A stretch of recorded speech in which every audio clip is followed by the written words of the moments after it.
أشهد أن لا إله إلا الله وحده لا شريك له وأشهد أن محمدا عبده ورسوله أما بعد فأعوذ بالله من الشيطان الرجيم بسم الله الرحمن الرحيم الحمد لله رب العالمين الرحمن الرحيم مالك يوم الدين إياك نعبد وإياك نستعين اهدنا الصراط المستقيم صراط الذين أنعمت عليهم غير المغضوب عليهم ولا الضالين. Aujourd'hui, Khabbab bin al-Arat, radiyallahu anhu, un compagnon de Badr. Khabbab appartenait à la tribu Banu Sa'd bin Zayd. Son père se nommait Arat bin Jandallah et son nom d'emprunt était Abu Abdillah. Selon d'autres, son nom d'emprunt était Abu Muhammad ou Abu Yahya. Khabbab bin al-Arat a été vendu comme esclave à la Mecque à l'époque de l'ignorance. Khabbab était l'esclave de Utba bin Razwan. Selon d'autres, il était l'esclave de Ammar Khuzayya. Il est devenu l'allié des Banu Zahra. Il était le 6e parmi les tout premiers compagnons à se convertir à l'islam. Et il était parmi les tout premiers à l'annoncer aux autres et à endurer par la suite des tourments des plus terribles.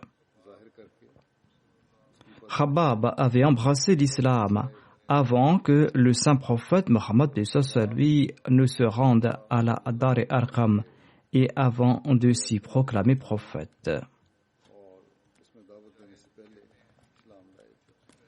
Mujahid présente les tout premiers à répondre à l'appel du saint prophète Mohammed et à l'annoncer aux autres. La liste de ces personnes, de ces tout premiers convertis, est comme suit: Abu Bakr, Khabbab, Suhaib, Bilal, Ammar et Soumayya, la mère d'Ammar. Allah avait accordé la protection au saint prophète Mohammed par l'entremise de son oncle Abu Talib.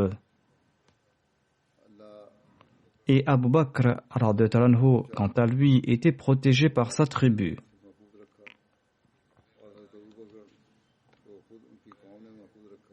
Le rédacteur de ce texte présente ici un angle particulier de ces faits.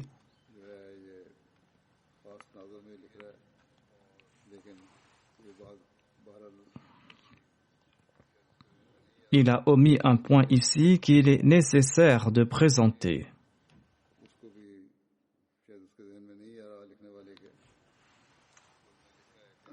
Certes, le saint prophète Mohammed jouissait de la protection de son oncle Abu Talib. Mais le saint prophète Mohammed lui n'était pas pour autant à l'abri des persécutions des polythéistes de la Mecque, ni Abu Bakr d'ailleurs. L'histoire en est témoin. Ils ont été tous deux la cible de persécutions. Abu Talib aussi a été la cible de ces persécutions. Le rédacteur de ce texte ajoute que le saint prophète, paix soit sur lui, et Abu Bakr étaient à l'abri de ces persécutions.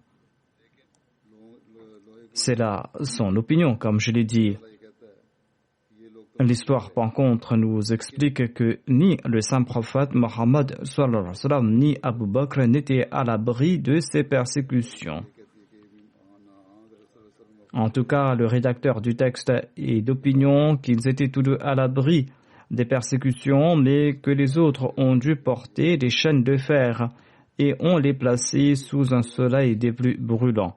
Et ils ont enduré la chaleur du soleil et des fers tant que Dieu l'avait souhaité. Charbi relate que Khabbab a fait montre d'une grande patience et qu'il n'a pas plié à la demande des koufars qui lui demandaient de répudier l'islam. Sur ce, ils ont placé sur son dos des pierres brûlantes, tant et si bien qu'il perdait la chair de son dos. C'est là un récit qui a été tiré de Usudul Ghaba.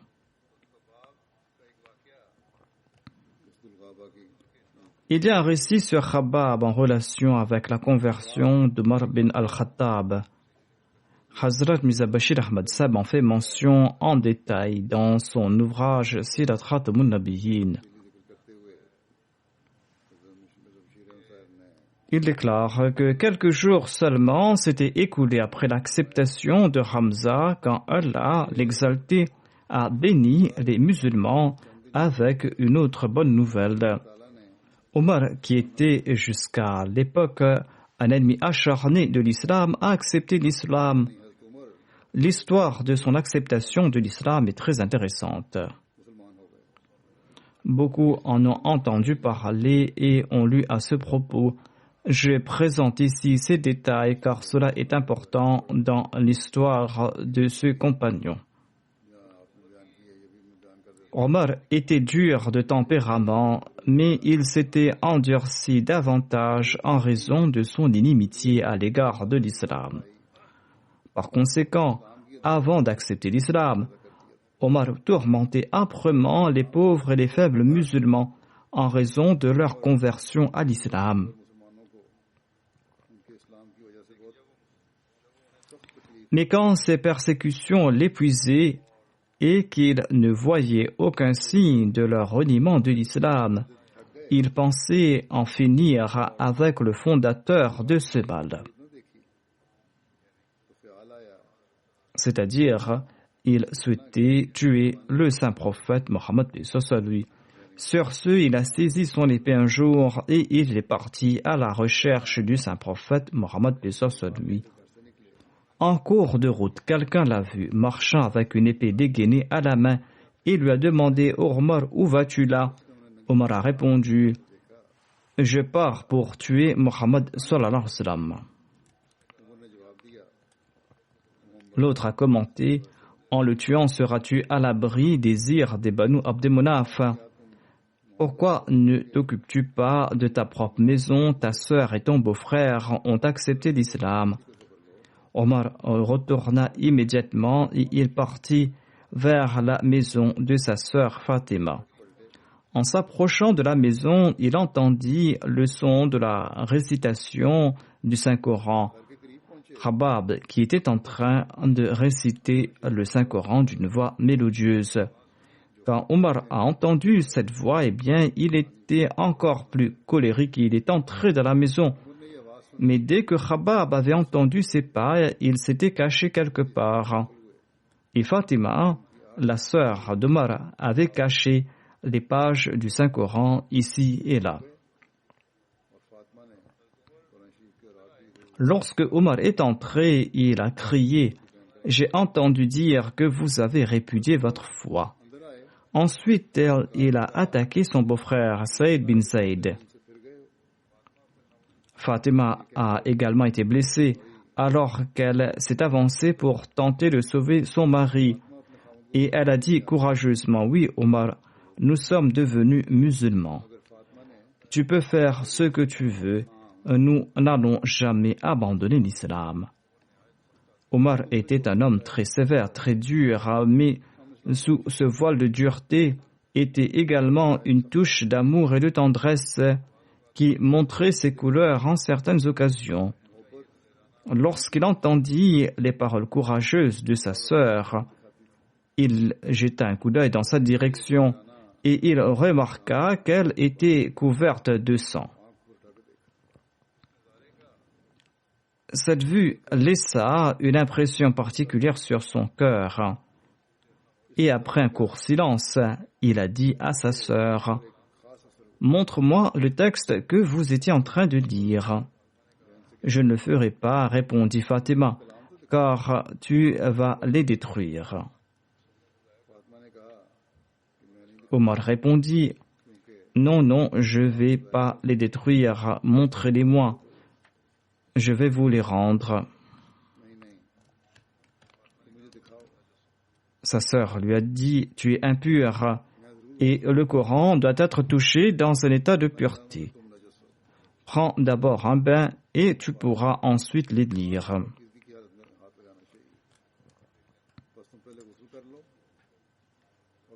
Hazrat Mirza Bashir Ahmad Sahib déclare que elle souhaitait aussi peut-être que Omar se calme en prenant ce bain, après quoi il pourra réfléchir tranquillement. Quand Omar a pris son bain, Fatima a placé devant lui les pages du Coran. Omar a pris ces pages et il a lu les tout premiers versets de la sourate Taha. Il a commencé à les lire avec un cœur impressionné et chaque mot impressionnait profondément le cœur de cet homme bienveillant. Chaque parole du Saint-Coran touchait son cœur. En lisant, Omar est tombé sur les versets suivants.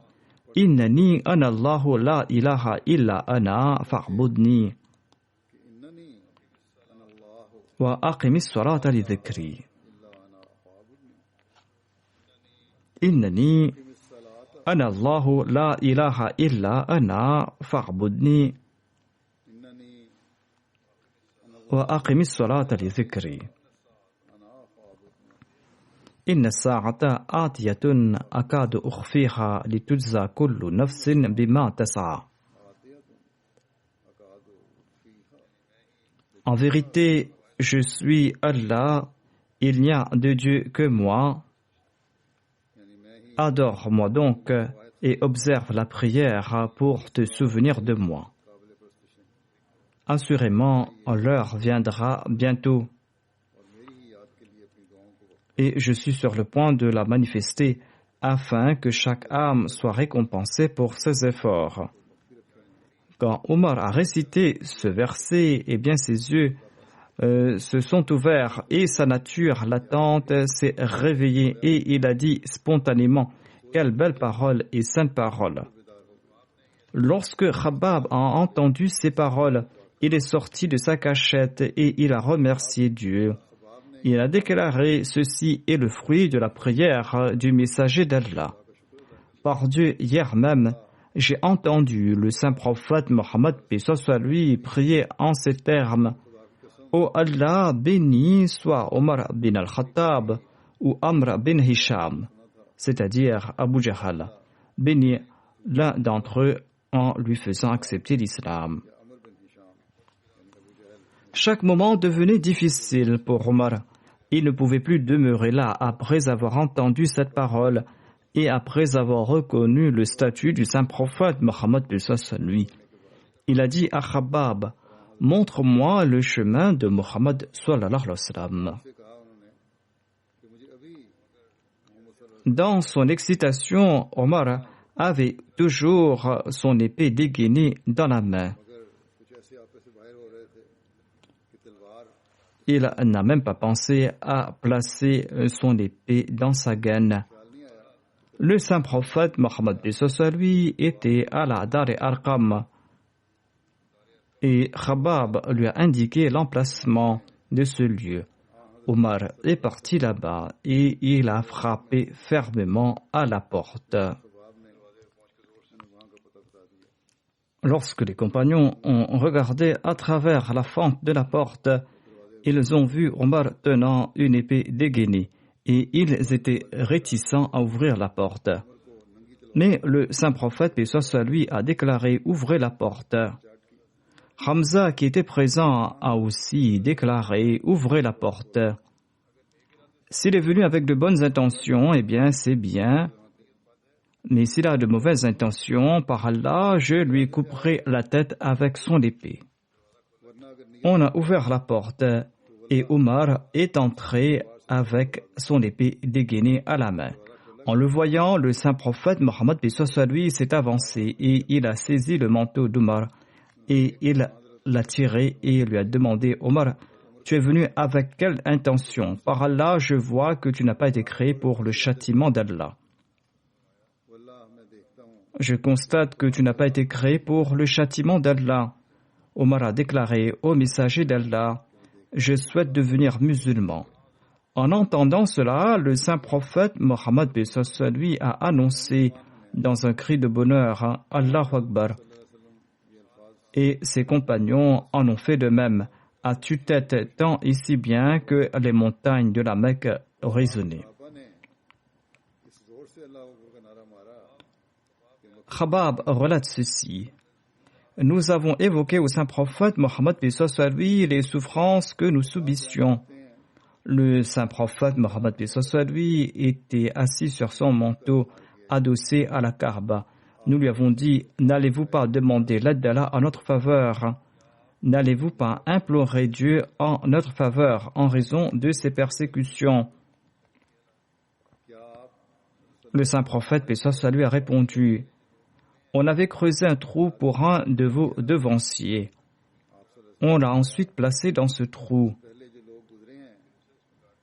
Et il a été enterré dans ce trou. Ensuite, on a apporté une scie.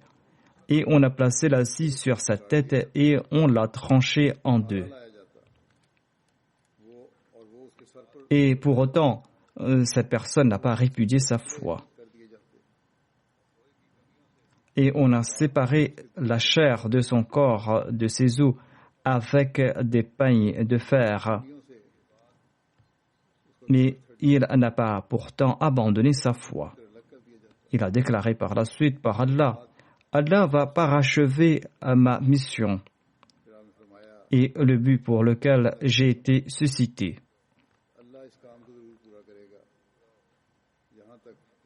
Il y aura une période d'aisance tant et si bien qu'un voyageur voyagera de Sanaa jusqu'à Hadramaut.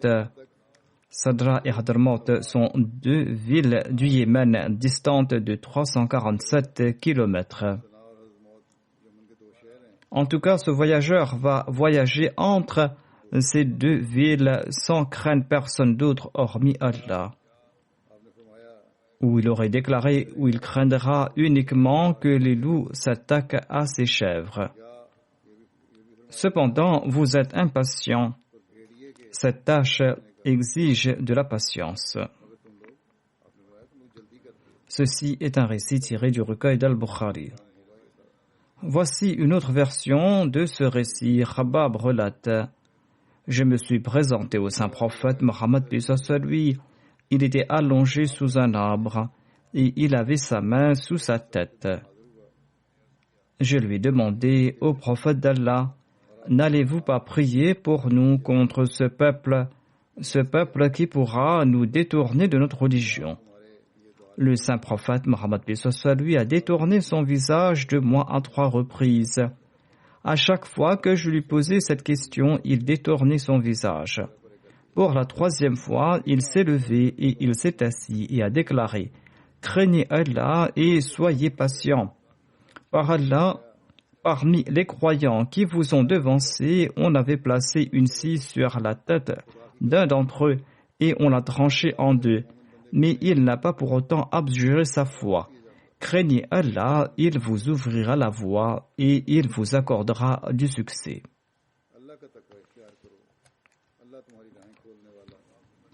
Khabab relate, j'étais un forgeron et As bin Wa'il me devait de l'argent.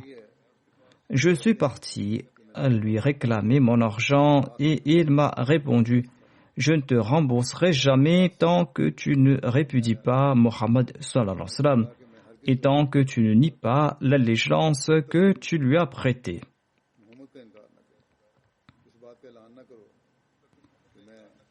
Tant que tu ne le rejettes pas, je ne vais pas rembourser ton argent. Khabbab a répondu, je ne le rejetterai jamais, même si tu dois mourir et être ramené à la vie.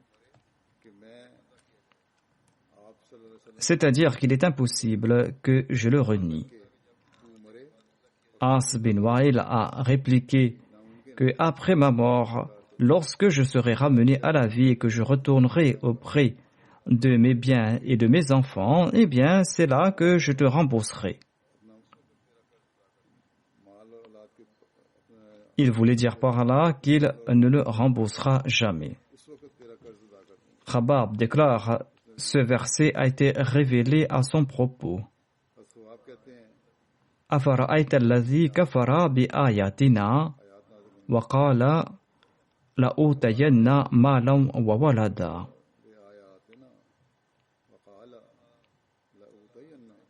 أطلع الغيب أم اتخذ عند الرحم عهدا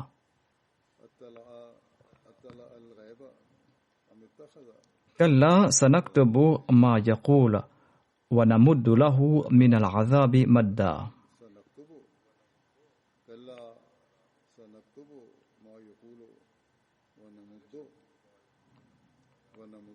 ونرثه ما يقول ويأتينا فردا.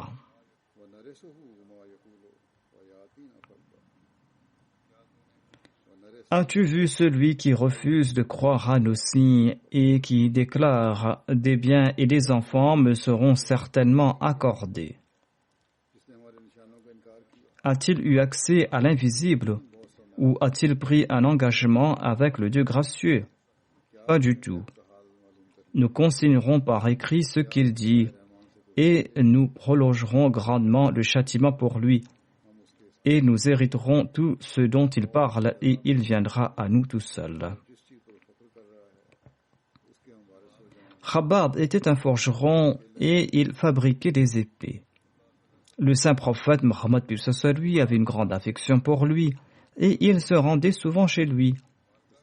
Quand la propriétaire de Khabbab a su que le saint prophète Mohammed lui venait lui rendre visite, eh bien, elle a placé des fers chauds sur la tête de Khabbab. Il travaillait le fer et il plaçait ces fers dans un fourneau. Et sa propriétaire plaçait ces fers chauds sur sa tête. Khabbab s'en est plaint au saint prophète Mohammed lui. Et le saint prophète Mohammed lui a prié, « Oh Allah, aide Khabbab ». En conséquence, au Myanmar, la propriétaire de Khabbab a été affectée par une maladie à la tête et elle hurlait comme un chien. Elle demandait qu'on place du fer chaud sur sa tête et Khabbab les lui plaçait sur la tête.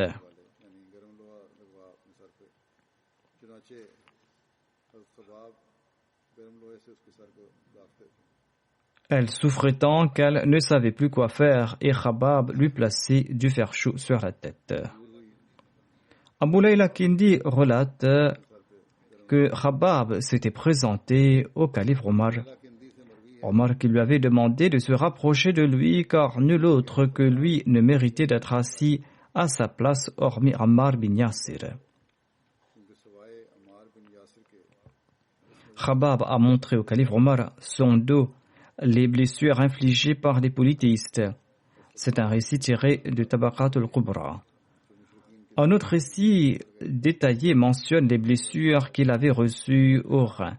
Charbi relate ceci. Khabbab s'était rendu auprès du calife Omar bin al-Khattab. Le calife Omar l'a placé à côté de lui sur son siège.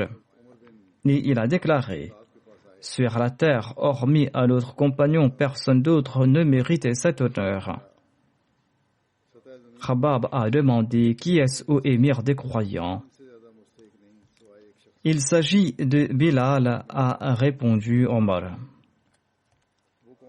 Khabbab a commenté: ô émir des croyants, il n'est pas plus méritant que moi.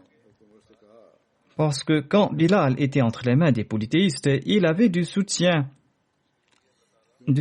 grâce auquel Allah le sauvait. Mais personne ne me protégeait. Personne ne me protégeait moi.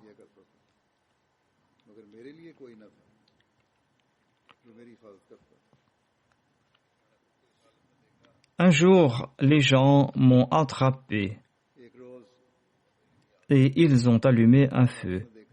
Ensuite, ils m'ont placé dans ce feu.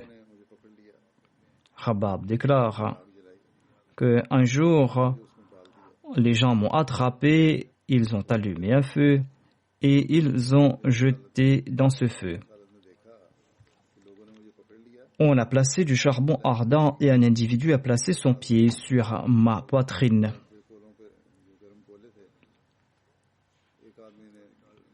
On m'a jeté sur ces charbons et une personne a placé son pied sur ma poitrine. C'était mes reins qui m'avaient protégé du sol brûlant, où il aurait déclaré mes reins avaient refroidi le sol.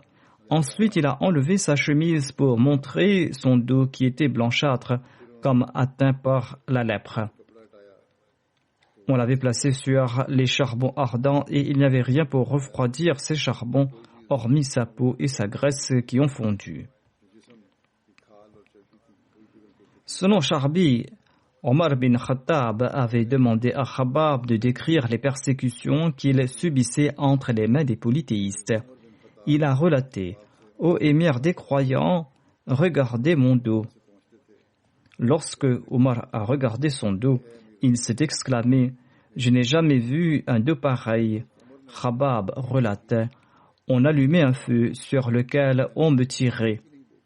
Et hormis la graisse de mes reins, rien d'autre n'éteignait ce feu. »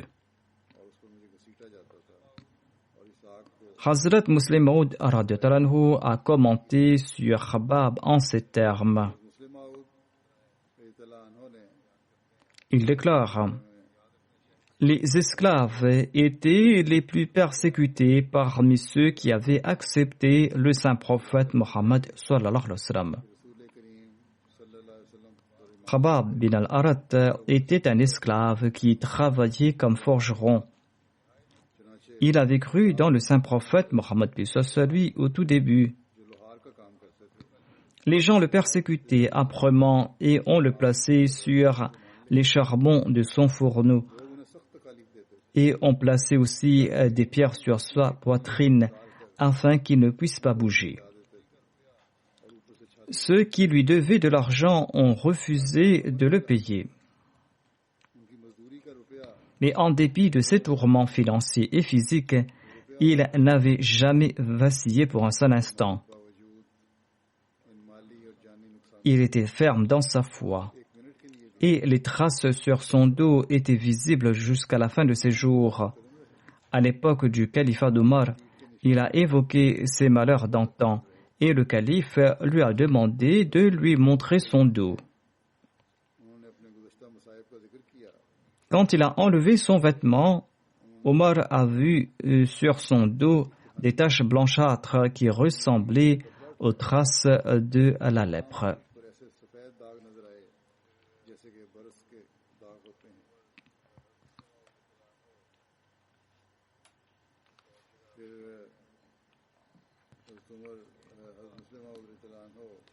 Khabab était un esclave et un des tout premiers musulmans, et un jour son dos était à nu. Ses compagnons ont vu que son dos ne ressemblait pas à celui d'un être humain, mais comme celui d'un animal. Ils en étaient tous effrayés et ils ont demandé « De quelle maladie souffrez-vous » Khabab a ri et il a déclaré « Il ne s'agit pas d'une maladie, mais du souvenir de l'époque où nous, les esclaves nouvellement convertis à l'islam, étions tirés par les Arabes de la Mecque sur le sol dur et rocailleux de la ville. Nous avons subi cette persécution de manière continuelle et c'est pour cette raison que mon dos est devenu ainsi. »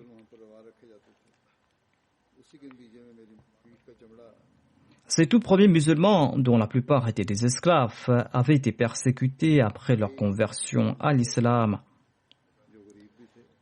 Khabab, comme nous venons de l'entendre, était allongé sur du feu et parfois il était traîné sur des pierres. Ainsi donc, ces esclaves ont enduré toutes ces souffrances. Et par la suite, lorsque l'islam a progressé, Allah les a récompensés et leur a conféré de l'honneur ici-bas sur terre.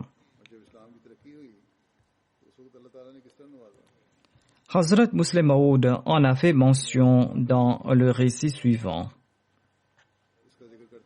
Il déclare, le calife Omar s'était rendu à la Mecque au cours de son califat. Les chefs de la ville, qui appartenaient à des illustres familles de la ville, sont venus à sa rencontre. Ils se sont dit que le calife connaissait très bien leur famille. Étant donné qu'il est le souverain, eh bien, il va honorer nos familles, se sont-ils dit, et nous pourrons retrouver notre gloire d'antan. Ainsi donc, ils se sont présentés au calife Omar et ils ont entamé la conversation avec le calife. Ils conversaient à peine que Bilal s'est présenté. Peu de temps après, Khabab aussi s'est présenté. Et tous les esclaves convertis de la première heure se sont présentés à tour de rôle.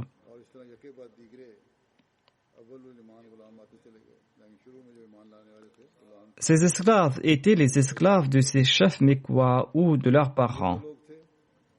Ces jeunes hommes ou leurs parents étaient les propriétaires de ces esclaves. Et ils les persécutaient âprement lorsqu'ils étaient au fait de leur pouvoir.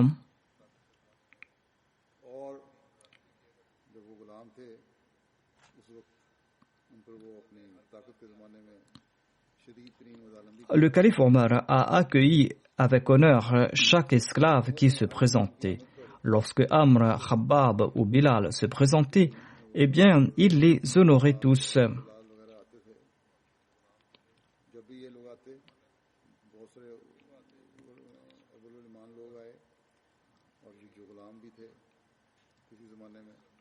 Le calife Omar accordait grand honneur à chacun de ses esclaves qui se présentaient. Il a demandé au chef de la Mecque de s'écarter pour faire de la place devant.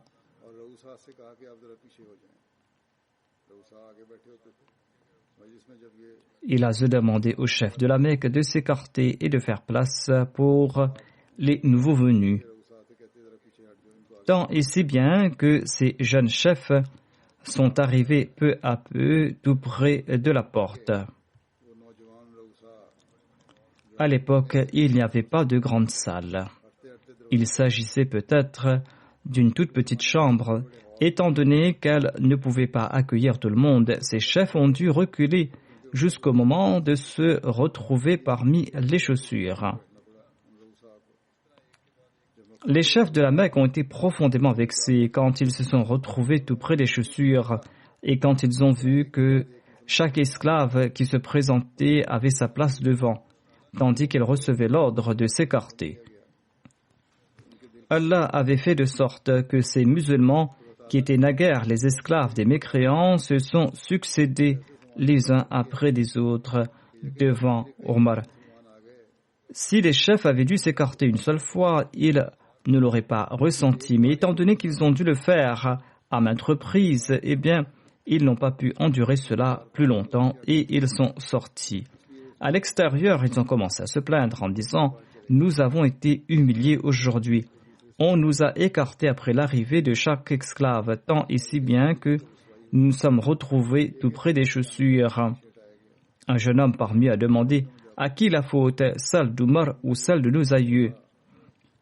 Omar n'est point fautif ici. C'est en raison de la faute de nos aïeux que nous sommes punis aujourd'hui. Parce que lorsqu'Allah a envoyé son prophète, eh bien, nos parents se sont soulevés contre lui. Mais ces esclaves l'ont accepté et ont enduré de gaieté de cœur toute persécution. Si aujourd'hui nous avons été humiliés, la faute nous incombe et pas à Omar. Les autres ont répondu, nous acceptons que c'est la faute de nos parents, de nos aïeux. Mais existe-t-il de moyens pour effacer la tâche de cette humiliation? Ils ont conclu qu'ils n'avaient pas de réponse et qu'ils en demanderaient la solution au calife Omar. Ils se sont présentés au calife Omar et ils lui ont dit, vous n'ignorez pas comment nous avons été traités aujourd'hui. Nous ne pouvons pas ignorer ce qui s'est passé aujourd'hui.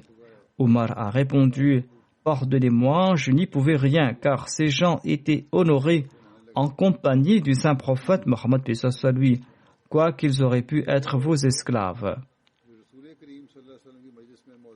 Et j'étais tenu de les honorer. Les jeunes hommes ont répondu, nous savons que nous sommes fautifs, mais existe-t-il de moyens pour effacer cette humiliation? Hazrat Muslim Maud ajoute, aujourd'hui nous ne sommes pas à même d'imaginer le statut et l'influence dont jouissaient ces gens à la Mecque.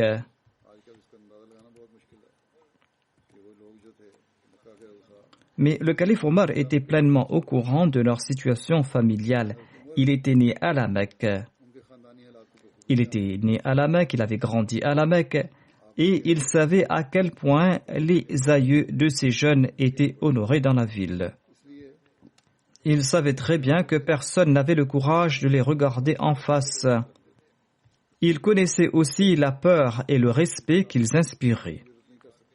Lorsque ces jeunes hommes ont prononcé ces paroles, eh bien tous ces faits se sont déroulés devant les yeux d'Omar. Et il en était tout ému, tant et si bien qu'il n'arrivait pas à parler. Il a levé sa main et il a indiqué dans la direction du nord. Dans cette direction, c'est-à-dire vers la Syrie, il y avait des armées musulmanes qui étaient en guerre. Si vous participez dans ces batailles, cela pourra vous servir d'expiation. Et les fils de ces chefs sont partis de là et se sont joints à la bataille. Hazrat Muslim Maud déclare que l'histoire nous apprend qu'aucun d'entre eux n'est retourné vivant. Ils sont tous tombés à martyrs et ils ont effacé la tache de l'humiliation qui ternissait le nom de leur famille. Ainsi donc, des sacrifices sont requis. Ceux qui avaient fait des sacrifices au commencement ont été honorés, mais ceux qui sont venus plus tard et qui n'en avaient pas fait ne pourront effacer leur humiliation qu'à travers des sacrifices. Lorsque Khabab et Miqdad bin Amr ont émigré à Médine, ils ont résidé chez Kulthum bin al-Hidam. Ils sont restés chez lui jusqu'au décès de Kulthum, qui est décédé peu de temps avant que le saint prophète Mohammed paix soit lui ne parte pour Badr. Ensuite, ils sont partis chez Sa'ad bin Obada et ils ont résidé chez lui jusqu'à la victoire contre les Banu Qurayza en l'an 5 de l'Hégire. Le saint prophète Mohammed paix soit lui avait établi un lien de fraternité entre Khabab et Tamim, l'esclave affranchi de Khirash bin Simma.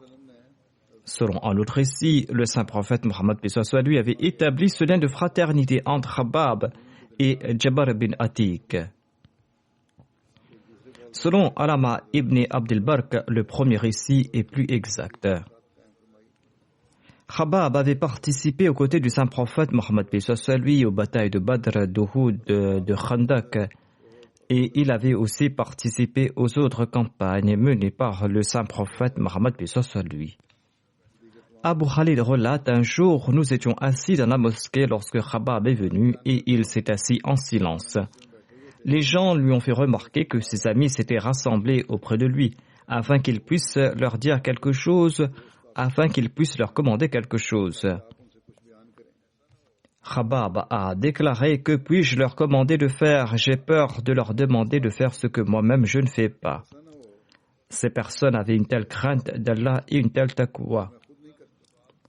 Abdullah bin Khabab rapporte de son père qu'un jour, le saint prophète Mohammed paix soit lui a dirigé la prière et sa prière était très longue. Les gens lui ont demandé par la suite, « Ô messager d'Allah, vous n'aviez jamais dirigé de prière aussi longue par le passé. » Le saint prophète Mohammed lui a répondu: cette prière est une prière d'amour et de peur. J'ai demandé 3 choses à Allah et il m'en a accordé 2, mais pas la 3e. J'ai demandé à Allah de ne pas anéantir ma communauté par la famine et Allah y a répondu favorablement. J'ai demandé à Allah qu'aucun ennemi ne soit imposé sur ma Ummah de parmi ses rivaux et Allah a répondu favorablement à cette prière aussi. Aujourd'hui, la Ummah du saint prophète, paix soit lui, est toujours établie. S'il y a des contraintes, elles proviennent de la part des États qui se l'imposent. La Ummah du saint prophète, Mohammed, paix soit lui, est toujours établie en tant que communauté par la grâce de Dieu. Ensuite, le saint prophète, paix soit lui, a déclaré: j'ai prié pour que les membres de ma Ummah ne se battent pas entre eux, mais Allah n'a pas répondu favorablement à cette prière. On peut voir aujourd'hui les conséquences de cela. Les musulmans sont en proie au sectarisme et ils se lancent des fatwas de mécréance les uns contre les autres. Tariq rapporte qu'un groupe de compagnons a rendu visite à Khabab lorsqu'il était malade. Ils le consolèrent en lui disant: ô Abu Abdullah, réjouis-toi, tu es sur le point de rencontrer dans l'au-delà les illustres compagnons trépassés auprès de la fontaine d'Al-Kawthar. Khabab a répondu: tu as fait mention des frères qui nous ont quittés. Ceux qui nous ont devancés dans notre monde n'ont pas profité des bienfaits d'ici-bas. Nous sommes encore là après eux et avons tout obtenu de ce monde et appréhendons qu'il ne s'agisse de l'intégralité des récompenses de nos actions passées. La maladie de Khabab était très longue et très grave. Harissa bin Muzarrib rapporte: je suis parti chez Khabab pour prendre de ses nouvelles lors de sa maladie. Il avait 7 cicatrices en raison de ses traitements. Je l'ai entendu dire: si je n'avais pas entendu le saint prophète dire qu'il n'était pas légitime pour personne de souhaiter la mort, eh bien, je l'aurais souhaité. Ainsi donc, il souffrait énormément. On a porté son linceul, qui était fait d'un tissu très fin de l'Égypte. Il a fondu en larmes en voyant son linceul. Il a déclaré: Hamza, l'oncle du saint prophète, paix soit lui, n'avait eu qu'un simple drap si court que lorsqu'on lui couvrait les pieds, sa tête était à découvert, et lorsqu'on lui couvrait la tête, ses pieds étaient mis à nu. Et en fin de compte, on a couvert ses pieds de l'herbe d'Izhar. Khabab ajoute: je ne possédais pas à l'époque du saint prophète, paix soit lui, ne serait-ce qu'un dinar ou un dirham. C'est-à-dire, il ne possédait rien, aucun dinar, aucun dirham. Il ajouta: aujourd'hui, ce coffre gisant dans le coin de ma maison comprend 40 000 dinars. J'ai peur qu'Allah m'ait accordé toutes mes récompenses ici-bas. Khabab déclare: j'ai émigré avec le saint prophète Mohammed, paix soit lui. Nous ne désirions que le contentement d'Allah. Et nous avons laissé Allah juger de nos récompenses. Certains d'entre nous sont décédés sans avoir profité des récompenses d'ici-bas. Parmi eux se trouvait Moussa bin Omer. Et pour certains d'entre nous, nos fruits ont mûri et nous les avons cueillis. Moussa était tombé à martyr lors de la bataille d'Uhud. Et nous n'avions qu'un simple drap pour lui offrir comme linceul. Lorsqu'on lui couvrait la tête, ses pieds étaient mis à nu, et lorsqu'on lui couvrait les pieds, sa tête était à découvert. Et le saint prophète, paix soit lui, nous a ordonné de couvrir sa tête avec le drap et de mettre de l'herbe d'Israël sur les pieds. Zayd bin Wahab déclare: nous étions en compagnie d'Ali de retour après la bataille de Siffin. Lorsqu'il est arrivé aux portes de Koufa, il a vu qu'il y avait là-bas 7 tombes à sa droite. Ali a demandé à qui appartenaient ces tombes. Les gens ont répondu: ô émir des croyants, après votre départ pour Siffin, Khabab est décédé. Dans son testament, il avait fait part de son souhait d'être enterré en dehors de Koufa. Il était de coutume là-bas, à Koufa, d'enterrer les décédés dans les cours ou à côté des portes des maisons. Mais lorsque les gens ont vu que Khabab avait émis le souhait d'être enterré à l'extérieur de la ville, ils avaient également commencé à enterrer leurs proches à l'extérieur. Ali a répondu: qu'Allah fasse preuve de miséricorde à l'égard de Khabab. Il avait embrassé l'islam avec beaucoup d'amour et d'engouement. Il avait émigré par la suite en faisant preuve d'obéissance Il a mené la vie d'un vaillant moudjahid et il a été éprouvé physiquement. Allah ne laisse pas partir aux quatre vents la récompense de ceux qui accomplissent de bonnes œuvres.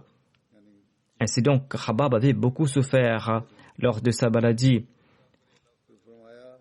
Et Ali s'est rendu auprès des tombes et a déclaré que la paix soit sur vous, ô vous qui reposez ici, vous qui êtes croyants et musulmans. En nous devançant, vous allez préparer notre venue et nous allons vous suivre et nous allons vous rencontrer prochainement. Ô Allah, pardonne-nous et pardonne nos compagnons, efface nos péchés. Que se réjouissent ceux qui ont l'au-delà à l'esprit et dont les actions sont guidées par la conscience, qu'ils doivent rendre compte de leurs actions, et qui se contentent de ce qui comble leurs besoins et dont Allah est satisfait. Le calife Ali a prié là-bas sur place. Khabab est décédé en l'an 37 de l'Hégire à l'âge de 73 ans.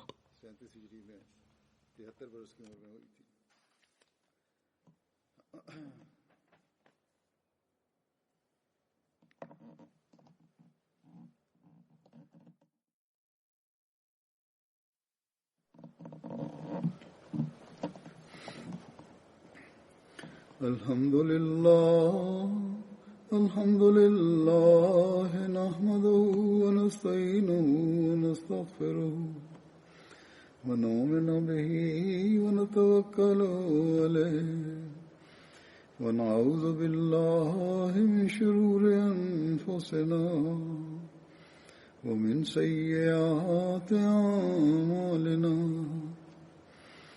من يهده الله فلا مضل له ومن يضلله فلا هادي له ونشهد أن لا إله إلا الله ونشهد أن محمدا عبده ورسوله عباد الله رحمكم الله إن الله يأمر بالعدل والإحسان وإيتاء ذي القربى وينهى عن الفحشاء والمنكر والبغي يعظكم لعلكم تذكرون اذكروا الله يذكركم وادعوه يستجب لكم